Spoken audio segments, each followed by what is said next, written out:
When it comes to fundraising, talking about your mission may seem pretty straightforward if you work for an organization that provides meals, housing, or other tangible programs. But what if the impact of your work is indirect?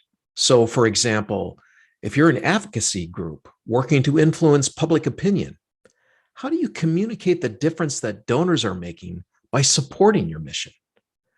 On today's podcast, Karen Kendrick joins me for a conversation about how you can share your story with donors when your mission doesn't fit into a neat box. Telling that story is just as important and maybe even more necessary when your impact is less direct. Welcome to the Nothing But Major Gifts podcast from Veritus Group, featuring Richard Perry and Jeff Schreifels. Twice a month, we bring you the latest and best thinking about major gift fundraising so you can develop authentic relationships with your major donors. Here are your hosts, Richard and Jeff. Welcome to the podcast today. I'm Jeff Schreifels and Richard is off today, so I've invited Karen Kendrick, our Senior Director of Learning, to join me for today's conversation. Now, a challenge we see regularly in nonprofits that have a mission that seemingly doesn't have a direct impact is a struggle to speak boldly and unapologetically about your mission in a clear way to the donor. And truthfully, it's harder to show impact and share your story when you don't provide direct services. But it's not impossible, and ultimately, it's absolutely vital to your work as a fundraiser. And Karen, I got to say, I'm a little angry that we actually even have to have a podcast about this. Because I hear you, Jeff. I hear you. Yeah. Mm-hmm. Yeah, it's so true, Jeff. We've seen some organizations we work with, get creative and find their rhythm and get clear about their impact in a huge way with donors. And however, we block ourselves so many times from doing this. So I'm looking forward to unpacking all of that. Yeah. And hopefully this will really inspire folks to move beyond the blocks that come up around the value of what you do every day. So Jeff, let's kick this off by you sharing a little bit about why does this even matter? Yeah. And, why is it so important to get it right? Well, if we don't get this right, your organization is going to lose money. I mean, that's important. You're not going to fully realize the potential from your donors if you're not able to really convey the need, the solution, and then the impact that the solution has. Okay, so we have to get this right. We hear all the time, we're not like the food bank who can say they help 25 families an hour through this food distribution, or over the year we fed 15,000 people. It's so much harder for our organization because we do advocacy, or we're an arts group. We hear this all the time. But if we don't do this right, if we don't figure out the need, the solution, and the impact, we're not going to really create meaningful relationships with our donors. Yeah. And to me, what I'm thinking about right now, Jeff, is because it's a little bit more of a stretch. This is going to be really creative. Like, how do I really step into this and open my mind and be creative about how I connect with that myself, and then connect that with donors. So let's keep moving and figure out what are some ways we do that. It's hard to show that raising action and awareness actually leads to something. It is hard. But that doesn't mean that it's impossible. So, when I hear this from major gift officers or development directors, like, it's not easy to show that this legislation is going to be able to do this and how we do it. And okay, I get that. But that doesn't mean that it still can't be compelling. You have to work at it. It's harder. Yes, but you have to go beyond the 1 or 2 steps that you normally would take and go 3 or 4 or 5 steps. And we also know that, it's harder to find these stories. But if I have found that if you can connect the impact with the need, in that need is where the real compelling stories are. Mm-hmm. Mm-hmm. Yes, exactly. There's so many ways to connect with the story, right? The story of the human piece in all of this, Right. or the nature piece, or the animal piece, or the long-term impact, or the pain and suffering Yeah. that it impacts. So I get these are some of the big challenges that nonprofits have that don't have, that direct impact. And there's other things like I think one of the big things, Karen, is I always go back and ask the fundraiser who says, it's really difficult for me to like show impact because, we don't do direct services. And I say, do you believe in this mission yourself? Mm-hmm. Do you see what the need is that you're addressing? Because if they don't believe it themselves, then how are they going to be able to talk to donors about that? Exactly. Exactly. I think that's the perfect place to start, Jeff. I mean, I would like to start with, all right, I have this thing I need to do at work. Yeah. Let me start with myself. Like, what about me, my thinking, my belief system, my history, my story is holding me back, right? Yeah. So if I'm believing I'm not as valuable as another nonprofit for whatever reason, I'm never going to be able to be creative. I'm never going to get beyond that. It's hard, right? I'm never going to be strategic and be confident and come up with ways to really find that story. Yeah. It's like I'm apologizing, oh, I'm so sorry I'm not as wonderful as the other folks down the road, but would you give me a little money? I mean, that's not attractive. That's not exciting. Right. That's not inspiring for your donors. So I think start with getting real about your beliefs about your mission, right? What's holding you back? Be curious about it. If you're, let's say you're an organization that gets kids in nature, you're a radio station, you're something that's not always meeting that direct need. Yeah. If a donor loves your mission, is giving to your mission, why would they give less? Like get clear about what it is that you're believing. And is it because you just think people only care about direct needs? And somehow yours is not direct, so it's not as important. What is it that you're really believing that's actually not true, that's holding you back? And then I think it might help to start breaking down why you are where you are. Like you got to get in touch. What you were saying earlier, Jeff, why are you there? What's your passion? Yeah. What made you take this job and show up every day? And maybe you need to go back and meet with some program people, meet with your advocates, meet with whoever's doing the work of your mission, and spend some time with them and ask them questions and find out more and like reconnect. Sometimes we can get our heads down busy and we sort of forget our hearts, right? So start with your heart, start with your beliefs.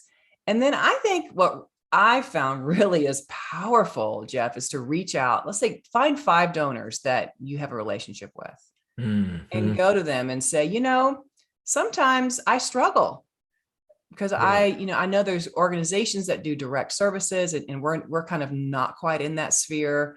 And so tell me about why you care about what we do. What inspires you? And I tell you what, those donors are going to knock your socks off.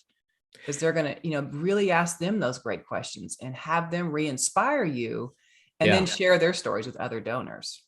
I really like that about the donor because I think many times nonprofit leaders project their own insecurity about their mission, their offer, their solution, the impact onto donors.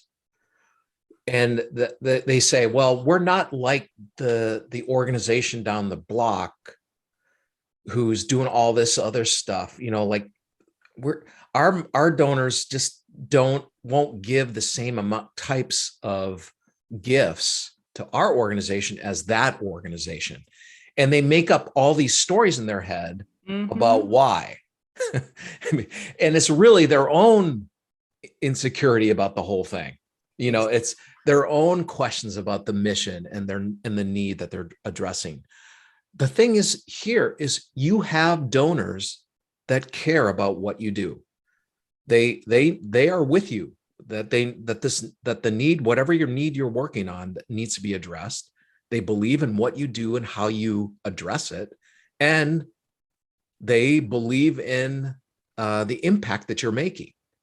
So if you have that understanding about your donors, and you will do everything you can to ask them boldly, and then go out and say, this is, and then after they've made that gift, what did you do how did that gift make an impact? You'll do all these things to try to make that happen. But you got to believe that about your donors. Mm-hmm. One story, Jeff, that comes to mind.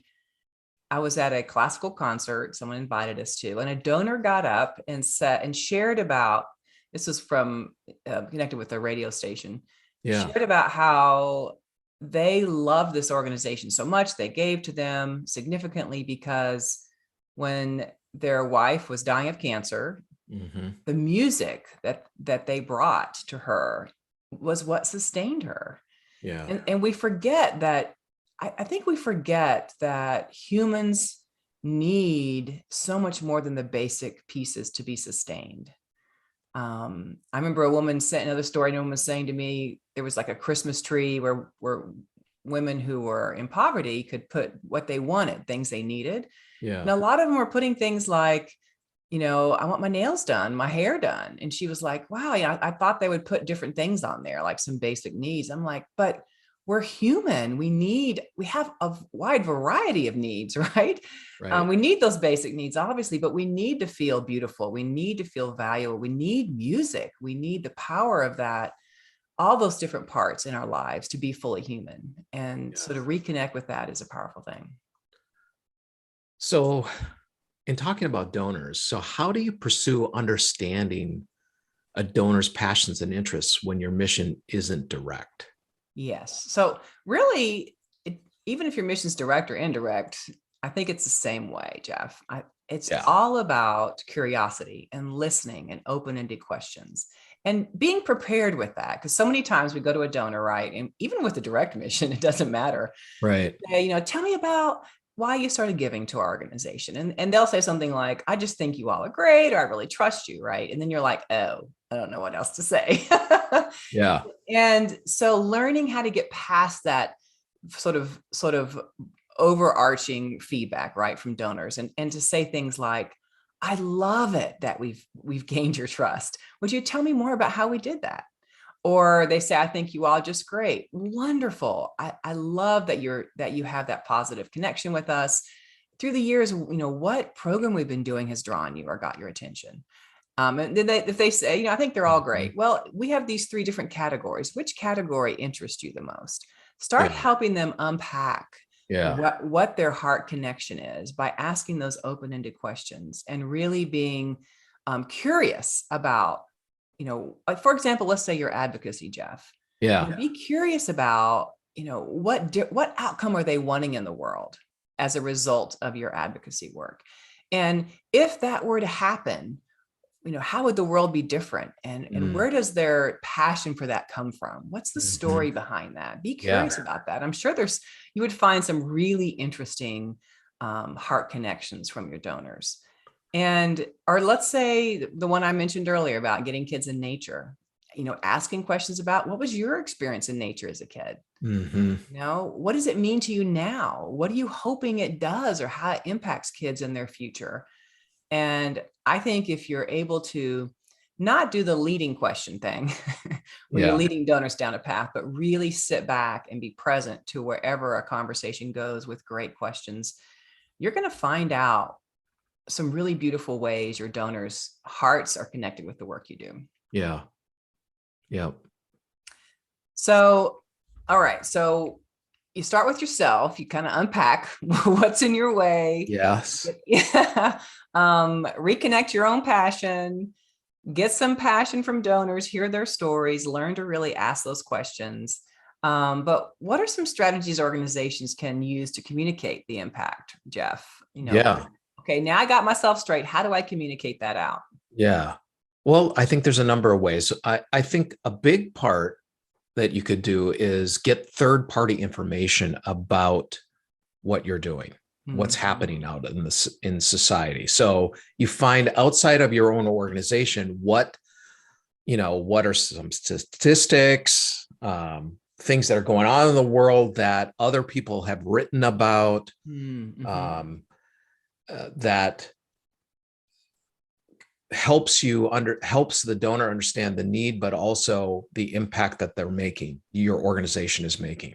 For example, Jeff, I was working with someone who worked with kids in preschool, right? Yeah. So there's amazing research out there about the impact, the long-term impact on who goes to college, level of income, house ownership, according to who went to preschool and not. So how do you go beyond just your organization and really look at what's out there? Like I think about cancer research. This is another one. So okay, so I've heard this from some development directors who work on the cancer research side saying, well, it's not easy because, these are years and years of scientists in a laboratory, but so if you tell it like that, gosh, that isn't very compelling. It doesn't, it's like, well, 20 years from now, we're going to have a cure. So, it's just like, that's tough, but but you can be creative and talk about, well, what's compelling this research to happen? Well, did you know that there was this little boy who had a very rare disease? They found out it was this type of cancer. Only 100 in a million kids have this. And then you talk about this child and what their life is like. Yeah. And you bring it all back to that. And then you talk about the research that's being done is giving hope to this family and things that'll happen along the way, so that at some point, the research that is being done could help this boy. So you're bringing it back, and you're being creative about how you're telling that story and the impact it's going to have by talking about that need and connecting it to the solution and the impact that it's having. Yes. And you could even talk about some of the research you've made some progress in the impact it's made. And so it's like, this research really does lead places. Right. There's all these things over here that have been changing this many lives. And this is how it's changed Sue's life because research was done. Yeah. Yes. I love that. So Jeff, break this down into some examples. I think you've given us a lot of great ones. Share a few more, just because I think if I was kind of stuck, right, and not really clear about how to do this, the more examples I hear, the more I'm like, oh, I could do this, this, and that. So what are some other ideas we've heard from our clients and folks we work with? Yeah, I think we've touched on this a little bit already, but be unapologetic about what you do. I hear a lot, oftentimes, from development directors or even executive directors of organizations that don't have direct impact. Like they'll start out by saying, okay, we're not like, the food bank or rescue mission that is feeding these people, but we're trying to do this. Well, don't say that. Don't do that. No, you have a reason to be. Yes. There is a compelling need. And so don't apologize for being the organization you are. Be bold in that conversation. And you can be bold by talking about a compelling need. So if you have a compelling need and a believable solution, we talk about this all the time about the offer, right? A compelling need, a believable solution. Then that's all you need to say. Because, and then out of that is talking about the impact that you're making from that believable solution. So be bold in your conversation with donors. Love the mission that you have and that you're passionate about it. And we talked about this too earlier, but you need to love what you're doing. Mhm. And then this goes beyond just understanding or having a grasp of the impact that you're making. It's just like, you love this work. This means that you're deeply committed to it. And from that love of the work, understanding the mission, the impact that it's making, you can be bold and direct with your conversations with donors. So that's what donors want to hear from you. They don't want you to be apologetic about what you do. They're in this with you. Yeah. Yeah. So be bold in that. And it's not bold in an insecure way. You know what? I keep imagining people in middle school. I don't know.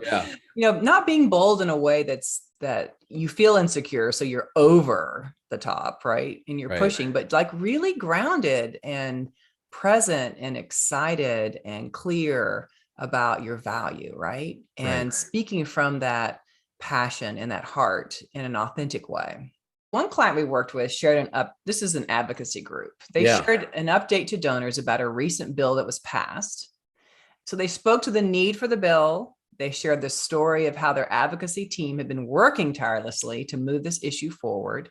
I think this is something we forget too, is that people are interested in the human story of the impact, but also like your program people. Like if you've got this advocacy team and they're like eating, sleeping, working 24 hours a day for 28 days straight, and like you give them, you send them pictures of them sitting on the floor with pizzas working in the middle of the night. Yeah. I mean, that's cool that, these humans are like, care so much that they're doing this. I think that story is motivating too.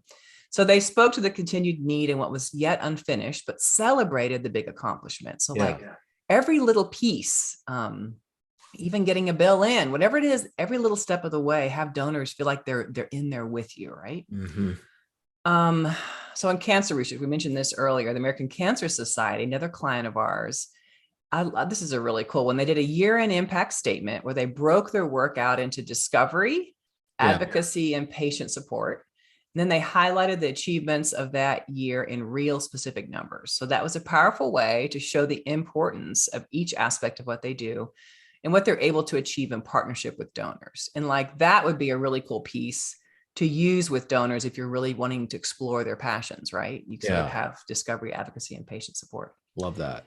And then I love this story from public media. So when Texas was hit by a huge snowstorm last year, one of our public media partners sent out a note to donors sharing how their building manager and broadcast engineer had slept in shifts to maintain the equipment so they could continue to send out this vital information to Texans as the storm progressed. So they spoke to the impact of the donor's gift, including the fact that they could maintain such an incredible and dedicated team. So I love that piece because it was, not only the fact that the impact of their station and what they're doing, but the value they bring each day around the team members. So that was a really cool, inspiring story. I love that. Because there again, it goes back to the human element. People can visualize that, that whole idea of like, wow, okay, they slept in the equipment room, Yes. Because they're so dedicated to making sure that people get the news, they get information that they need. And that's powerful. Karen, thank you so much for joining me today on this conversation. And this was fun. I know. And I hope it's inspired you to continue sharing about your mission impact in new and creative ways. If you'd like to learn more about this topic, be sure to download our free white paper on transporting the donor to the scene. Go to veritusgroup.com, and under our resources tab, you'll be able to see our white papers, Transporting the Donor to the Scene. So thank you, and we'll see you next time. Thank you, Jeff. Thank you for joining us for the Nothing But Major Gifts podcast from Veritus Group. Richard and Jeff also write an ongoing blog that you can subscribe to for free at veritusgroup.com.